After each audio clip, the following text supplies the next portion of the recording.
Hello and welcome to Breaking the Cycle. My name is Alan Hyde, and tonight we are joined by a special guest, a local licensed clinical social worker in Bedford, Texas, Julie Barksdale. How are you doing? I'm doing all right. Thank you for having me. Yeah, thanks for coming on. Yeah.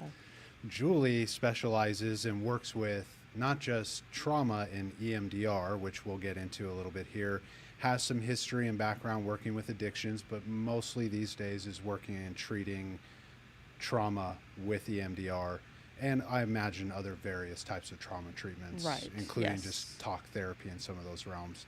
We're going to break all these things down. We're going to hear Julie's perspectives, but why don't we just kind of start there?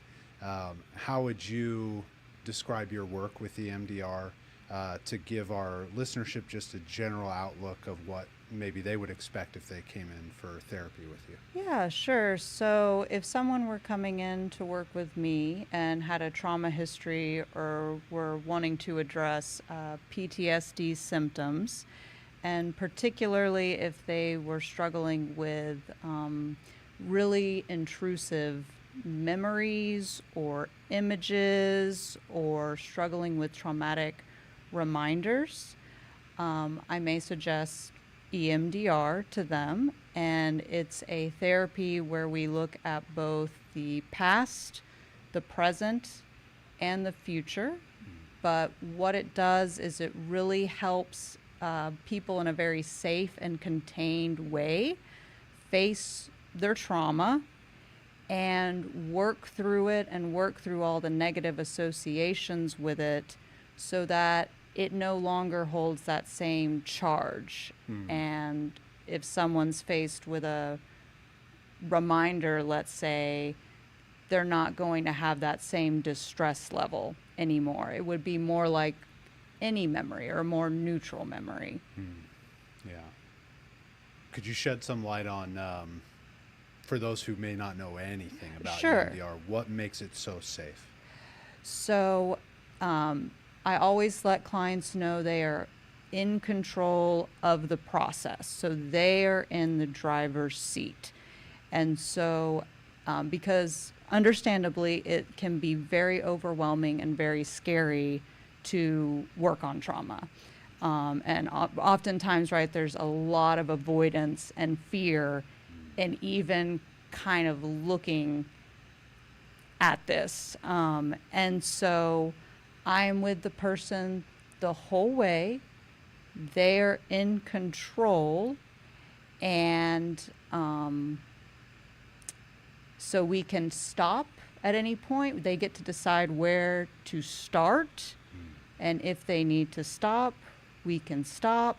And also, sorry, I forgot this part, but we also work on making sure that there's some coping skills and grounding skills in place before even getting into the trauma history. So I apologize, I forgot to mention that. Yeah, no, it's a good call out, because I think that's an important thing I've noticed with any professional we've had on the show who works with EMDR is that we're not, much like any therapy, we're not jumping straight into all the interventions right away. There's an intake, there's a process of grounding, right, which we could describe more for those listening in just a moment, but that process of finding more coping strategies, the thresholds for what's too much and where we're dipping our toes in and these kind of things. And I guess that kind of leads to like my next question for your practice in particular is like, what are some of the ways that, because you're practicing virtually, that you're assisting in the grounding in prep for EMDR with a client who's doing that virtually? Right. So we may go over some of the same exercises as you would in an in-person session, just doing it remotely. So that element would look the same, honestly. And if someone is with the eye movement piece and the name eye movement desensitization and reprocessing, it's a mouthful. There's actually a website that I'll connect people with where they can do the eye movements through their own computer, so I don't have to be there in person with them. Yeah. I've also heard of the tapping and the different versions. Do you find yourself gravitating to a type that you like with the EMDR work that you do with your clients, or do you let them kind of on their end choose? We try to start with the eye movements just because that's kind of the most established. It's kind of the original, if you will.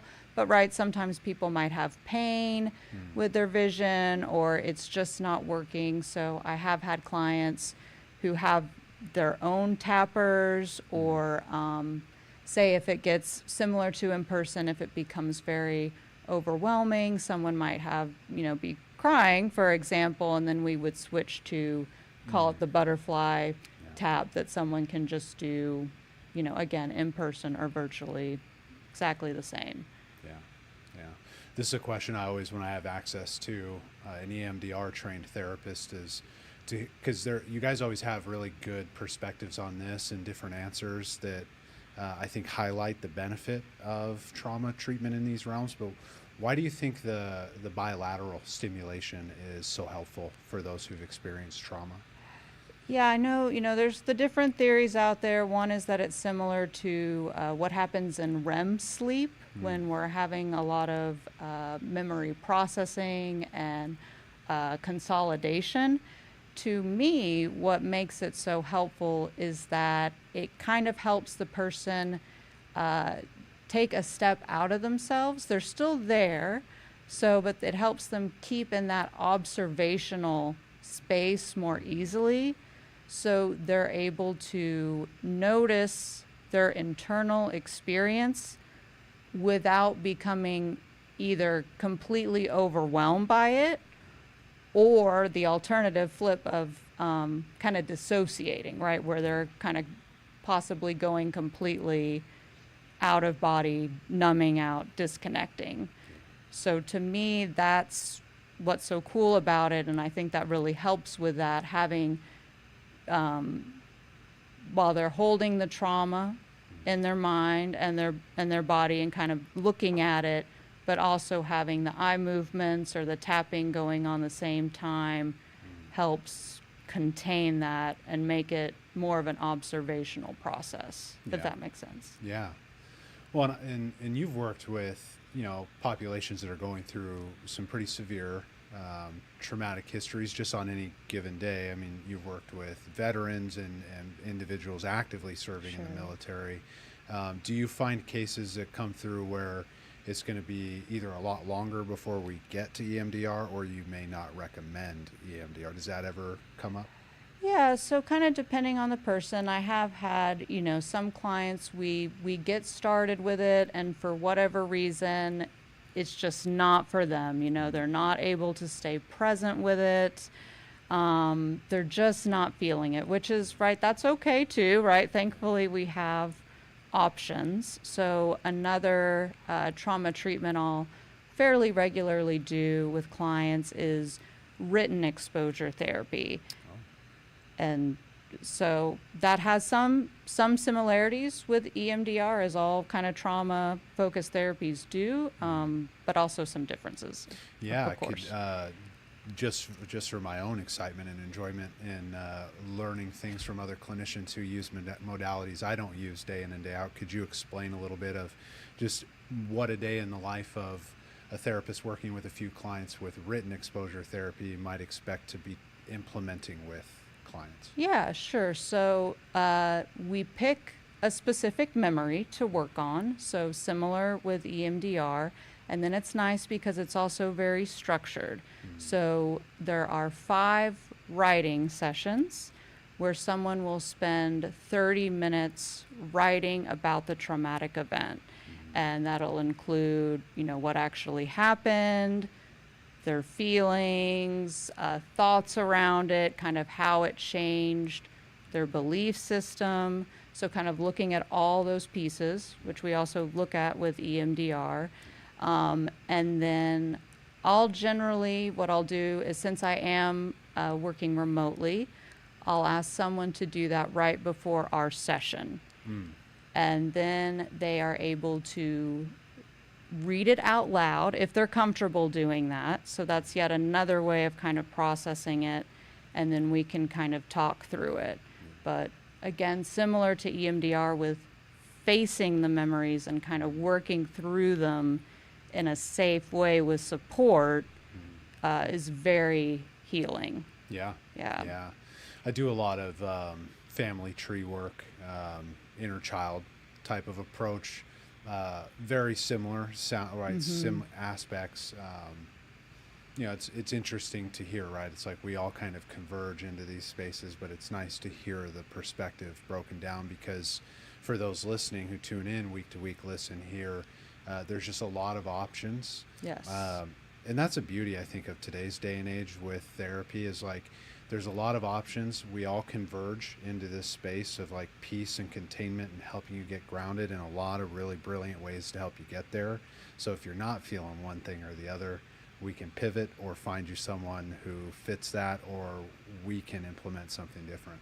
Yeah. That's really nice. Yeah, exactly. I would say, if you try one thing and it's not working, certainly don't give up because, right, there are many really excellent modalities to help people heal. Yeah. Yeah. What got you into doing all this? Let's learn a little bit about you, Julie. What pulled you in the direction of becoming a therapist and working with people in these ways? Yeah, so kind of going back, what actually got me interested in social work initially was I started off in school wanting to do a music track, and that didn't work out, which ended up being for the best. But I had a summer job actually. I was one of these people. I was going door to door trying to raise money for an environmental organization. Okay.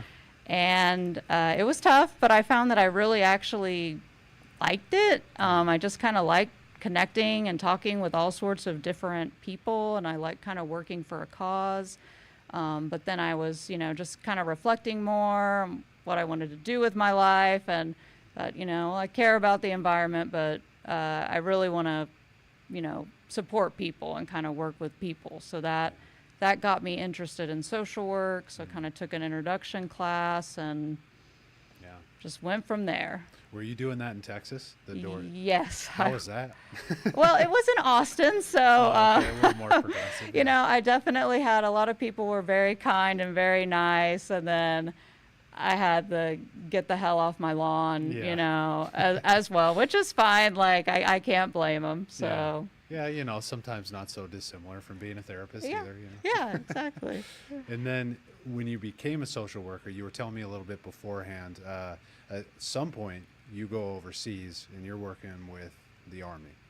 Yes. In a therapeutic aspect. How'd that come about? So I, grown up in Texas, gone to school in Austin. I've been working in Austin in community mental health settings for several years. And I'd always kind of had an interest in working with the military and living overseas. So at one point I thought, why not go for it? So I just kind of started applying to different positions overseas. And then it ended up, I got an offer to work with the Army in South Korea. And so it was exciting and I went for it. Yeah. How long were you there? About 2.5 years. Yeah. Any tidbits on people looking to travel to South Korea from someone who spent 2 years there? It's a very nice place. It's very safe, so I always like to mention that. My story with that is you could go on a train, travel by yourself, and leave your bag or your purse in the seat and go to the restroom, and you have no worries. They do have the CCTV everywhere, so if you're going to commit a crime, you're probably going to get caught. But, it made me feel very safe, which was really nice, in my opinion. Is that where some of the EMDR started, or were you already doing some of that prior? So, I actually got trained right before moving to South Korea. So dipping a toe, I guess, before that. But, Sure. yeah. I'm sure it was helpful, finding yourself then working with individuals with Army and military background to have EMDR as an option to work with. 'Cause I can only imagine it came up probably every day in your practice. It did. So, but at that time, actually, and I think it was starting to shift closer to the end of my time there, but they very much had substance use counseling and mental health counseling separated. Oh, okay. So it's kind of interesting. It was at times kind of a stay in your lane, which you can do EMDR with substance use as well. There are certain ways to use that, but closer to the last period of time I was there, it was starting to blend a little bit more, which I preferred, because to me it's kind of hard to separate all this stuff out. Yeah, we've had multiple substance use professionals where the bulk of the conversation, for anybody who's worked with it for any amount of time, we know the root of really, when you dive into any addiction and you remove the substance, you're dealing with all of the muck and the mire of generational traumas, but predominantly, like, if we just call it trauma, right, and getting in there and sorting out some of those dynamics. But at that time, you were in the addiction side of treatment. Correct. And then Yes. transitioned to trauma treatment predominantly. Right. What's the main, I don't want to be insensitive here, but the drug of choice that's popping off with the Army in South Korea? Alcohol, because that's really what's readily accessible. Yeah, so that was the primary one for sure. Yeah. And I imagine at that point, a lot of the assessments are to make sure that they're fit for duty and these kind of things. Yes.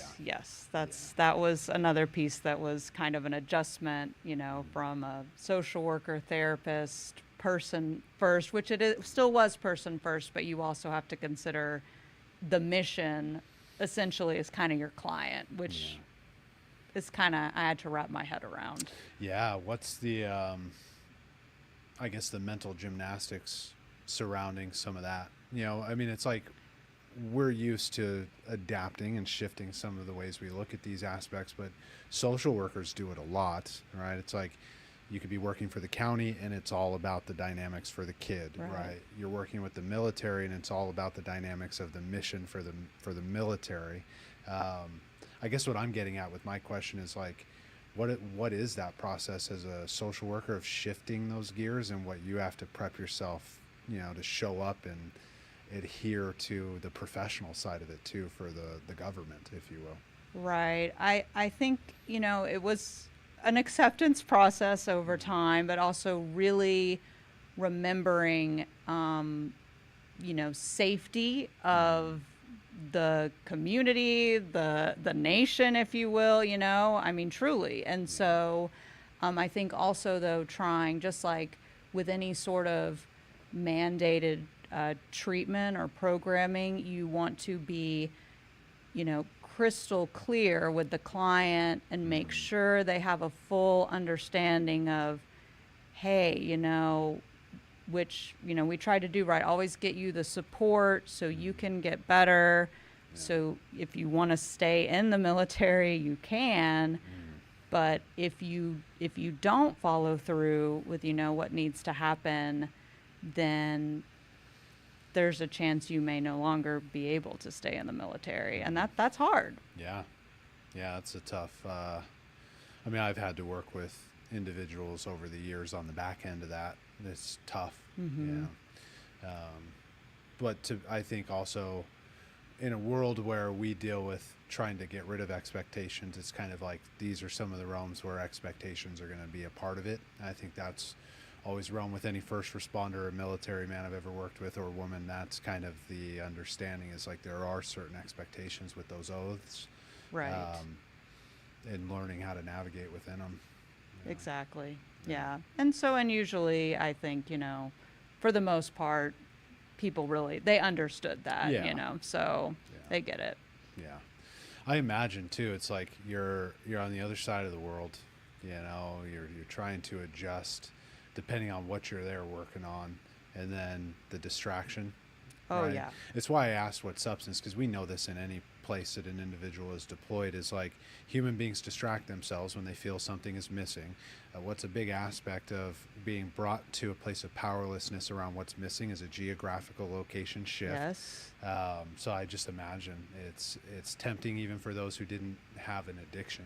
Yes. No, it's very challenging. Unlike, I wanted to go overseas. A lot of the soldiers uh, it's their first duty station there, and so they're new to the military. A lot of them are very, just out of high school some of the time. So that, yeah, combination could be really tough. And there's a huge drinking culture in the military too. So Yeah. it's one of those kind of strange worlds to live in. Yeah, it's kind of like sports and military, and there's a lot of aspects like this, but especially with groups of men. It's like you come in at 18, 19 years old, you're technically not legally able to drink, but everybody's doing Exactly, it. right. So the access is there, Right. and that creates a problem if you're under oath somewhere to serve and protect. That could cause a real messy problem real quick. And I had some Yes. buddies in high school that happened to, and it's unfortunate because there is recourse and no recourse at the same time for the older gentleman who should be holding, I guess you could say, could be holding a better example.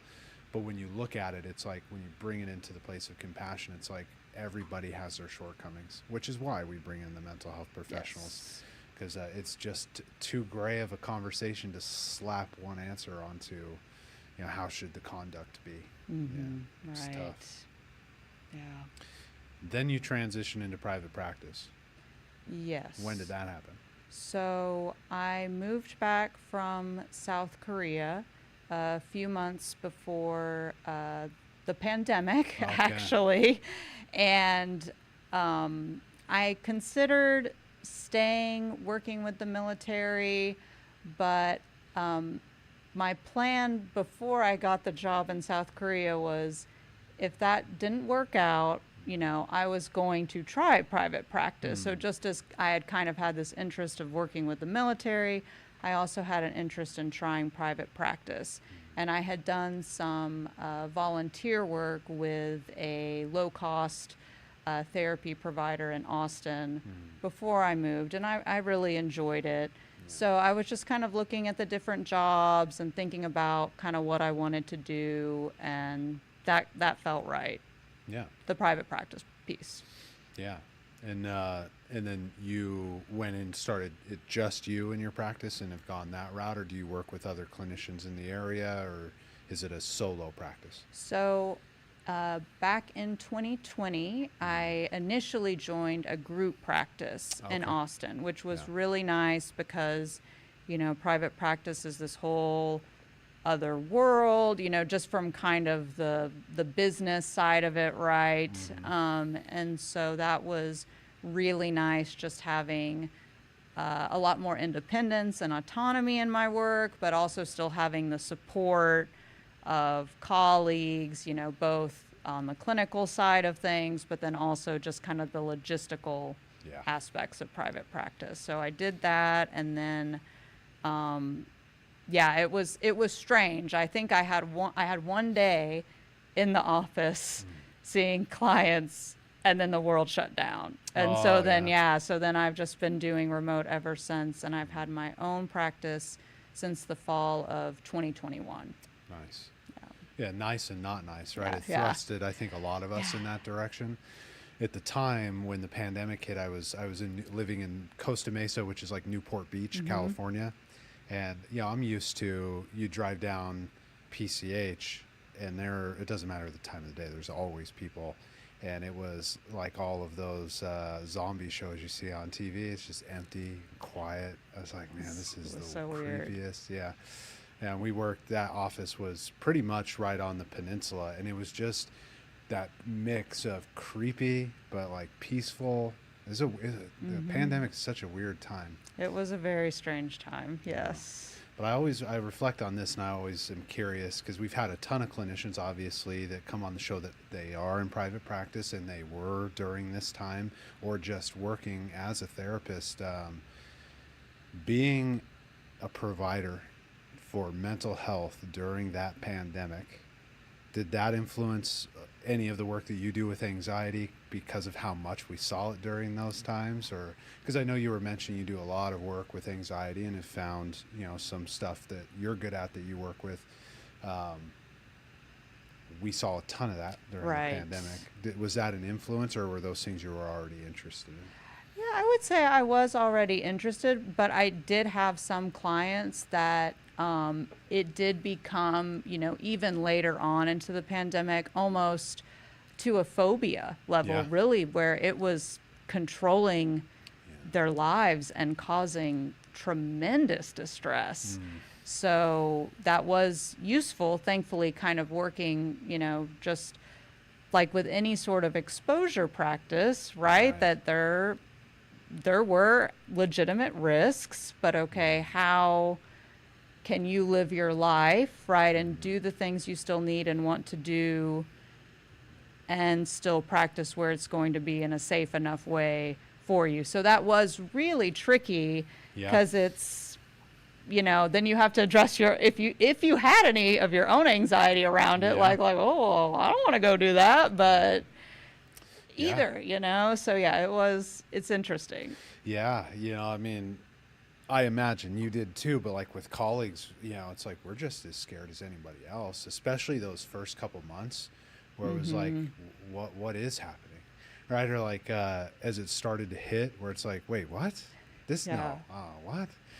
And you mentioned a really important word there, and exposure is like, I've often reflected it like, it's kind of like that 2.5 year period, right when it hit to like, until it kind of started to settle down. It's like clinicians, therapists, mental health professionals, it's like we were thrusted into now all of a sudden every treatment center and every practice is an exposure practice. Yeah. Because we're going to have to get back out into the world, and we know that there's going to be a lot of people out there who aren't going to quite want to do that. And I think we work with the direct population where that's going to be the case. Individuals seeking therapy, which really kind of just highlights that that's really everybody, because we all benefit from it. But yeah, the world was hesitant to get back out there. Yes, Yeah. for sure. So And we walked with them, didn't we? yes. I had this one workbook. It was just a straight up CBT anxiety workbook, and it was like our text with at least 15 of my clients. We'd go through it every week, to check the thoughts, the intrusive thoughts, what's real, what's actually being said, what's happening, what can you do today? Yes, right. So important, and really focusing on that relationship with one's thoughts, right? Particularly if people are really struggling with worry or kind of stuck in this rumination.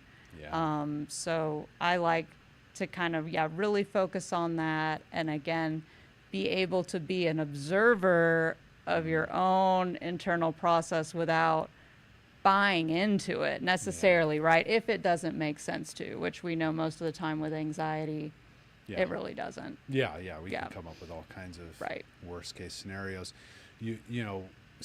Cognitive behavioral therapy, you and I know, is a very popular one. Not only do a lot of therapists use it, but I think it's also, in my estimation, it's a lot of time people's first touch with homework assignments and Sure. therapy and things of that nature, or coping skills in general. Like when they Google, they're running into CBT.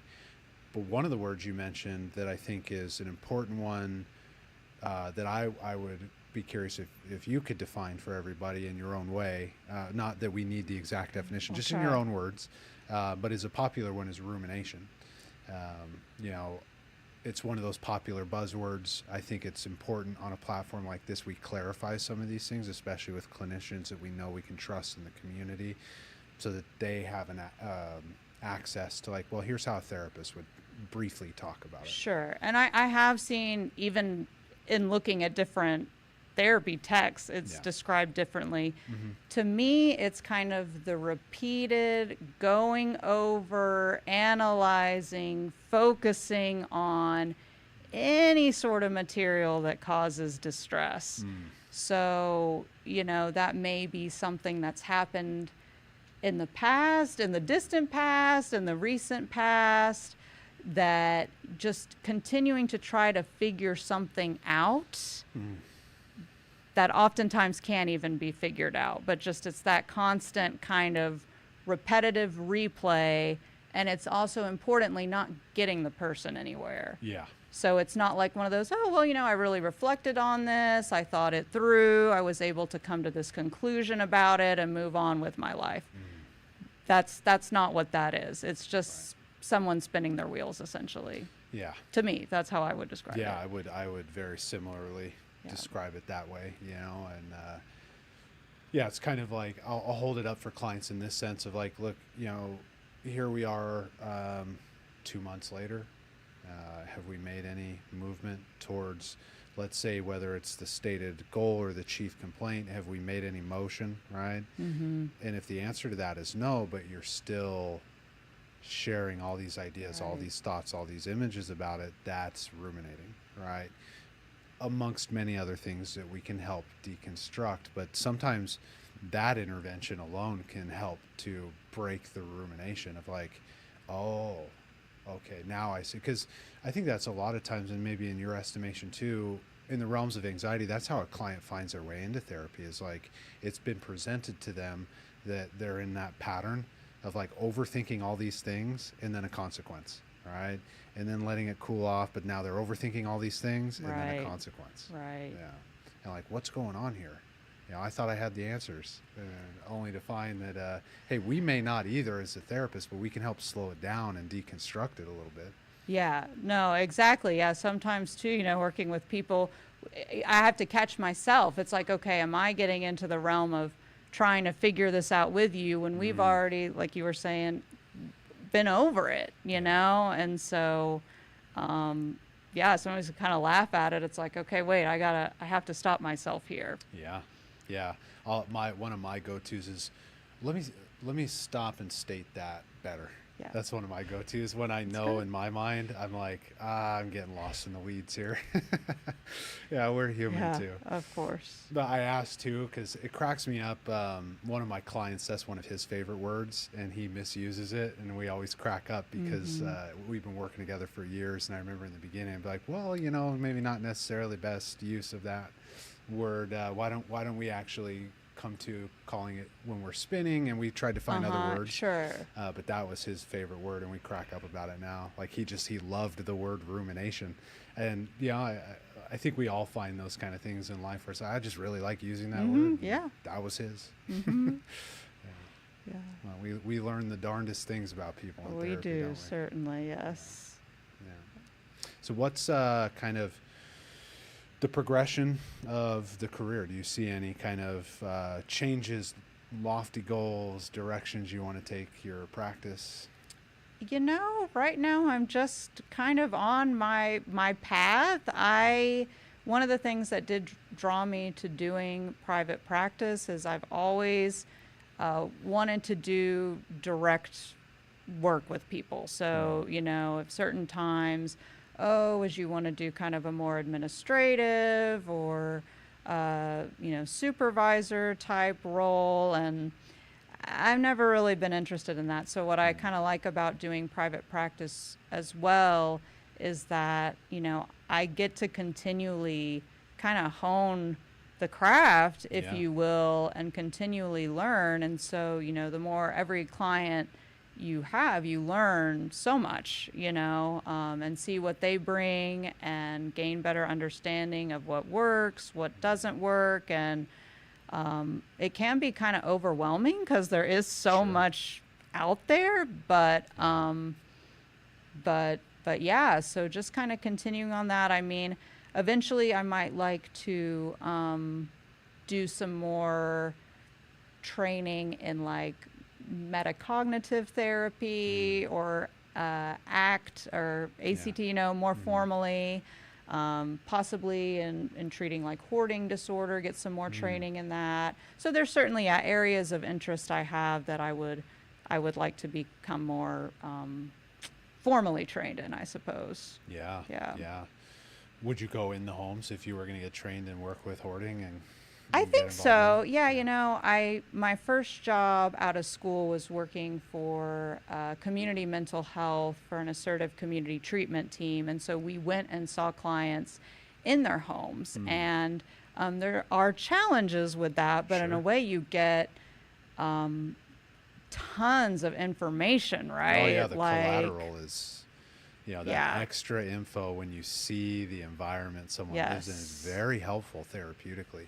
That's Yes. another aspect of why I've enjoyed some of the virtual work. You know, there's aspects I really appreciate about working in person with Mm-hmm. people. But the virtual work, like I get to see, like I have this one client where we'll come kind of back around and always processing a little bit of like, are you can clean up your room or, you know, I mean, these things come up where Yeah, like if I just worked with him in person, it may take a while to get to that subtle detail as to like why his mind is cluttered at times. that's it's true. it's such a Yeah, small nuanced detail where once you clean it up it's like okay cool right that's off the plate, but if I can't see it and you're not telling me about it I may never know. exactly. Yeah. Right. So yeah, so I think that would be, I know doing private practice, we don't, I guess like you're saying, yeah, we do get a view into Mm-hmm. someone's home environment. But yeah, I liked being out in the community and getting to see people in their homes. Yeah, you were willing to get doors slammed in your face with environmentalist stuff and you just kept going for it. I just I've kept got a going lot for of it. respect for that. Yeah. Yeah, it was some interesting times for Yeah. sure. Yeah, I did door-to-door sales with different things when I was younger, like who hasn't sold Cutco knives and those kind of things. Mm-hmm. No stranger to having a door slammed in my face, but you know anybody who's willing to get out there for any cause or for any job, especially this day and age, that's a kind of a dying art. Yeah, it is. So yeah, I try to remember that and always be nice to the people that, you Uh see huh. out at the Yeah. grocery store Uh or huh. wherever, kind of doing the same thing. Yeah. We were buying Tic Tacs for my significant other's kids the other day with the groceries, and they were like super excited, climbing up on the conveyor belt, and we were trying to get them down. And the lady who's scanning was like, you know, telling them to get down, and then got like real short about it. And we crack up because, well, we live in the community. We go to this Kroger a Mm-hmm. lot, and this same lady is always, she's very nice, but she gets real short, you know. And we just remind ourselves, like, how important is it? You Right. know, it's really not that important. They're a service worker. It'd be we would make it way bigger of a deal if we were like, hey, you know, it's like, whatever. They shouldn't be climbing up there anyway. Yeah. Yeah, we Yes. just move on with our lives. But Yeah. yeah. No, that is good to remember for sure. And of course, even as therapists, we forget, right? Oh, But yeah. it's like you don't know what's been going on in someone's day and their past. So Yeah. if you're like, hey, this person's a huge jerk, it Mm-hmm. might be kind of your gut reaction, but what Yeah. actually has happened to them? Right. Yeah. It's touchy. You certainly don't want to get into that conversation at the grocery No, store in probably line. not. I used to use that one in group therapy of like, you know, when someone at the grocery store and you're checking out asks you how your day is, they want you to say good and then get the fuck out of the way. You know? Because the person behind you wants to go home. The person working there wants their shift to end. Yes. They don't want to know how bad your day was or how Right. bad your life is. It's not that they don't care about you as a person. It's that they have their life too. Exactly. And I think Yeah. that's it was always such a useful bridge for things like boundaries and not dumping out information that people aren't asking for. And it's that containment like that you were Mm-hmm. touching on earlier of like helping people get grounded before you do the trauma work. This is kind of the realm we're talking about, Yes. right? We've got to dip our toes in and then learn to swim. Right, right. Yeah, someone, coming in first session, take me, I kind of use the example. I think actually I took it from a client. It's like these suitcases have been down in the basement a long time. So yeah, it's going to take some preparation Yeah. to get ready to kind of bring them out. Yeah. Yeah. What would you say to somebody who maybe just stumbles across our conversation? They've never been to therapy, and you have kind of 30 seconds to give them an imparted message on what you would hope that they got out of hearing what you have to say about therapy that might bring them in to give it a try. Yeah, I would say, if you're having any sort of struggle, to keep an open mind with it. And if you're considering it at all, to give it a chance. And also, I always like to let people know, just because if it's not a good fit, with any therapist, myself included, there are tons of us out there. Yeah. So that's really important to not give up and to know that, there are lots of resources out there and people who could be a good fit to work with you. Yeah. Yeah. That I remember when I was asked that, this was for like marketing purposes too, of like when someone comes to your website, what do you hope that they see? Or if Yeah. they've never thought about therapy before, is like, therapy is for you, and that's cool. Yeah. You know? Yeah, that was a briefer. I like that. No, Yeah, well, I'll take I yours. loved your Yeah. answer too. It's like, yeah, it's that vein that we all, I think as therapists, we know, and we try over and over to like relay to society that has a huge stigma around it. But I'm glad that week after week we show up here to have these conversations, and we've had just so many different types of therapists too, which is always really encouraging, because like you were saying, there's so many of us, and each one of us has our own approach. We're just human too. We just so happen to have read a ton of books, and that's really it. And we're going to Pretty help you much, sort yeah. some things out. Yeah, exactly. Yeah. And my other point, and this is on one of my blurbs somewhere, it's never too early or too late. Because I think sometimes, especially the too late, people like, I've always been this way. It's been this way for years. Yeah. And no, just, you can, even if you're 90 years old, seriously, there's still a chance for change and healing. Yeah. Yeah. It's why you'll see job listings for social workers and therapists to come into retirement homes. Yes, exactly, right. A lot of end of stage life stuff that needs to be sorted. Lots of guilt, which is, I think, reasonable. You get to the end of your life, and while you're confronted by all the things that you wanted to do and didn't do, or vice versa, did do and didn't like that you did. Yeah, no, it's a lot to sort through, for sure. Yeah. Yeah, and like you're saying, just echoing what I hear you share as well, is we need that support. Yes, no all matter of us. what age, until No that matter last what breath. age, yeah. The younger you can start, probably the better, right? Just to get it going. But certainly, and then like your point, different stages of life, it looks different. So, but we all need somebody we can talk to and feel safe with, and have that space. That's the thing too. That's nice. That space is just for you. Yeah. That is your time, nobody else's, and just that in and of itself, it can be extremely beneficial. And sometimes, right, sadly, people are like, I really don't have anybody or very many people I can even talk to or talk to about these things, so. Yeah. Do you have any kind of like insights on hallmarks to look out for in realizing that there may not be a lot of people around you to talk to, other than the obvious of like you're isolated in a room by yourself? Like, what are some of the things that may dawn on you realizing that you don't have a lot of people to talk to about serious or distressing things? Yeah, that's a good question. I mean, I guess just if you have something on your mind or feel like you would want to talk about something, but then when you're kind of going through your contacts, however large or small, right?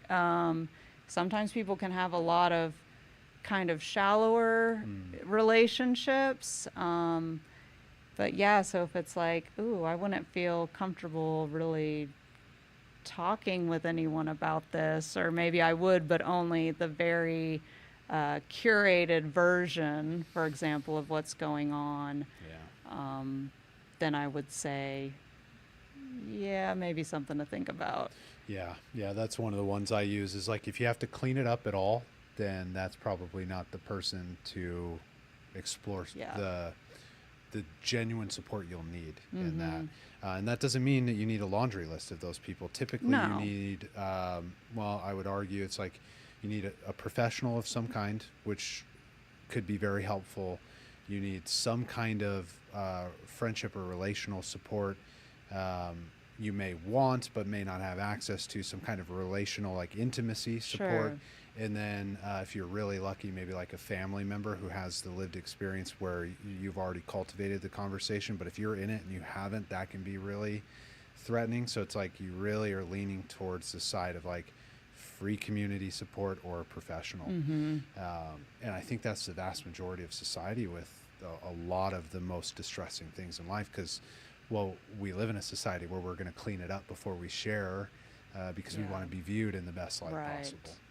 Right. Yeah. No. So again, having where you can just lay it out there, right? And like recovery communities, that's huge, right? That give that space for people, and it's free, right? Yeah. So that's also really important. And Yeah. you know, a downside of therapy is that it generally isn't totally free, Right. but there are, you know, lower cost options out there too. So, Yeah. you know, And in your practice, are you accepting insurance as well? I And- do accept insurance, and I do have a sliding scale that I offer. So I try to do my best, you know, to work with clients to figure something out that works. Or if it doesn't work, then okay, let's try to find, you know, something else in the community that's more accessible, Yeah.